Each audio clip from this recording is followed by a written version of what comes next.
G'day guys, it's Luke here from Yak Hunters. Today I'm doing a little bit of a video on how I set up my kayak configuration for just general day-to-day fishing. So when you do set up your kayak, it does come down to individual preference and things like what kind of kayak you have, the type of fishing you like to do, and how much gear you like to carry. But hopefully in this video I can give you a few little tips and tricks which might help in giving you some ideas for how to set up your kayak configuration for general day-to-day fishing. So firstly, we'll start with the sounder. So I like to position my sounder down and to the left, okay, because I'm right-handed. So it kind of keeps it out of the way of my fishing. Positioning it down low also provides a bit of shade, which keeps it out of the sun glare. And you'll see here I've got a Burley Pro visor mount cover also on the screen, which basically protects it from any of the elements such as, you know, your salt spray if it is raining, and also casts a nice little contained shadow there, so you do minimize any sort of glare that you might get on the screen also. The sounder that I use is a Humminbird Helix 7 Gen 3, a really cool sounder, but yeah, I like to position it nice and low, out of the way, where it minimizes the glare also. On the right here, I have my primary rod holder. So this is just a Canon mount with the snap lock hold design, but basically this is just in arm's reach on my primary side, and it's my go-to master rod basically. So whatever I'm fishing for at the time, this will be my primary rod setup.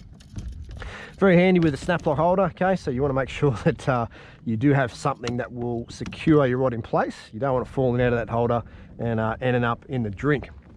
Now I also like to carry a few other rod setups as well. So on my rear left here at the back, I've mounted a stainless rod holder, which has 4 rod holders, but I generally like to carry about 3 rods minimum configuration.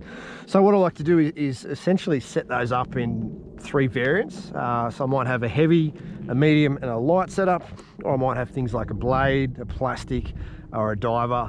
Any sort of different configurations where I may want to change and adapt to the fishing at that time. If I'm chasing multiple species on that day, or if the fish aren't taking a lure, you can have a quick setup. And the benefit of doing that is it's in a very fast change position. So if I do need to change rods, I can do so quickly and efficiently, and get into that school of fish that's biting if I need to do so, or I get snapped off. So that's my rod setup there. Moving towards the front of the kayak, as you can see, I've got the Hobie hatch at the front. Basically, I keep a little item in here that I find is very underrated when it comes to fishing, and that is a snorkel mask, okay? Why do I keep this in here? Well, if you are fishing in, say, I don't know, 2 to 4 meters of water, and heaven forbid you drop your phone overboard, your wallet, or your rod, okay?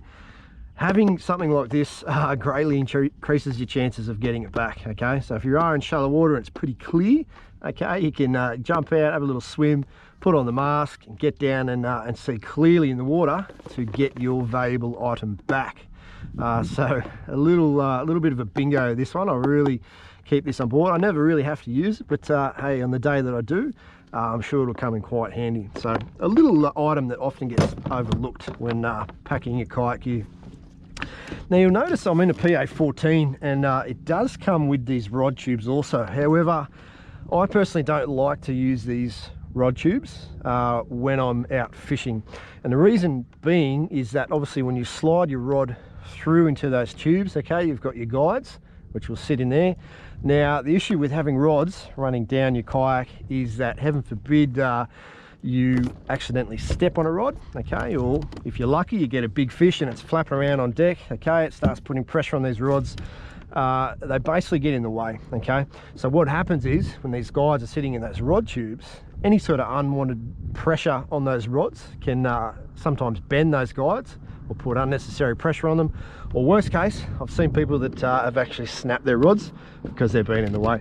So I do use those when I'm traveling in the car, etc., and I want to carry my rods. However, when I'm on deck and out fishing, I like to keep this space free and clear so that I'm not kicking anything around. Towards the middle of the kayak, I have a waterproof box. Okay, it's sometimes called a pelican case, or any sort of waterproof compartment. You can pick these up online in most camping stores, etc. However, what I like to use this for is any valuable items that I really want to keep out of the drink, or keep the water off. So things like your expensive camera equipment, your spare batteries, your mobile phone. Okay, really cool case to put in. What it basically does is it will float if it falls over deck, all right, and it also protects it from any rain or splash, etc. So quite handy, small, they're portable, and they can slide right under the seat here. Moving on to the sides also, you can see I've mounted some lights in here. Now they just basically run off the main battery with a switch at the back here, and they're quite handy if I'm out night fishing. I've got an option that if I need to see anything on deck, I can just flick the switch, and I've got some nice internal lights there also. On the back I mount a Railblazer mount here for a 360 degree night light, and I like to run the Burley Pro orb light. So basically a little shaft comes up here. You would mount your 360 degree light there, and it's a nice white light that's visible for 360 degrees that lets any other watercraft on the water know that you're out there of a nighttime fishing. So very important to have your light set up for nighttime fishing. And moving on to the rear of the yak. Okay, so down here on the side pockets I have any sort of ready accessible items that I may use whilst out fishing. Things like S Factor or your scent. I've got some stainless pliers for hook removals, and I like to carry these little braid scissors as well. So these are a Rapala. These ones are really good. They're basically a retractable scissor blade, so as you squeeze the sides you get a very fine scissor edge come up, and it gets a real precision cut for braid or leader, which is very important to get that nice close sharp cut. And the best thing is once they're not in use, they retract, so you're not going to cut yourself or get them caught. And they're very stainless as well, so I've had these out in the salt water a lot, and I haven't had a single bit of rust on them. So a very cool bit of kit. They also come with a little carabiner, so if you do wish to secure it on your items, you can do so. My net I like to carry just down on my right hand side, so this net's seen better days, but basically when I'm winding a fish in, okay, I'm going to wind it to my primary side, and this just in quick reach gives me an option to scoop it up nice and close without having to fumble for a net, and that just locks into the side there, and I can put it under the ropes at the back. On the back of my seat I also carry a waterproof bag. Okay, so this is a Cedar Summit one, but basically what this is a big waterproof bag. You can put your lures in there, you can put snacks, your car keys, whatever, but having that option to waterproof it is very handy, because if it rains, or like I said, if you do flip a yak, you want to keep all those valuables and as much items as you can, one, stored in a secure place that won't sink, and two, waterproof. So very handy bag to just put on the back there and carry extra items. Next to that I have a first aid kit. So this is often also an underestimated item to carry out on the water.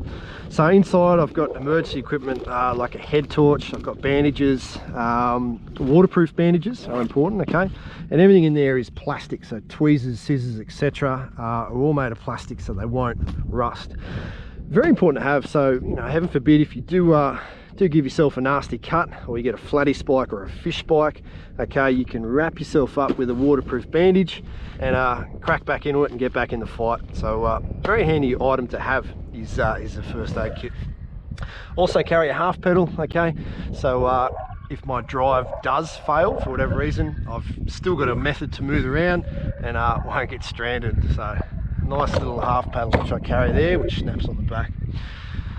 Water, okay, very important item to carry. As you can see here, I've got a drink holder which mounts on the H rail, but always carry a bottle of water with you, because it does get quite hot out here on days out.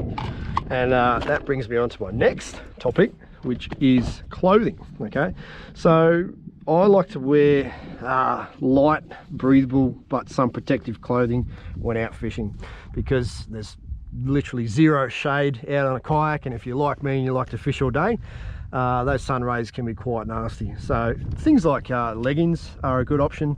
Any sort of water shoes which protect the bottom of your feet and give you some sun protection on top. gloves. Okay, we make these UV 50 plus rated gloves that are breathable, very light, and they protect the back of your hands. Quite often overlooked on a kayak. You will sit there all day and your hand is exposed to that sun, and coming into the warmer weather, you really want to protect yourself from those sun rays. Okay, no one wants to get skin cancer in 10 years time, so it's very important that you cover up with some light breathable clothing, UV 50 plus, and that just gives you the option to avoid any sort of greasy sunscreens. Okay, if you're like me, you generally don't like playing around with greasy sunscreens, especially when you're trying to tie knots and attach lures, etc. So you keep yourself nice and dry, light clothing, cool, vented, and UV 50 plus, and you can avoid getting skin cancer, or greatly reduce the chances of. But that's basically my setup, guys. Hopefully it's given you some options of items that you may wish to carry, or where you wish to position them. Like I said, it really comes down to the individual setup, so the type of kayak you have, the amount of storage room, what you fish for, and how much gear you like to carry. But yeah, hopefully this video has given you some ideas in how you may like to wish to set up your kayak for everyday fishing. Cheers guys, thanks for watching, and good luck out on the water. Catch you later, bye.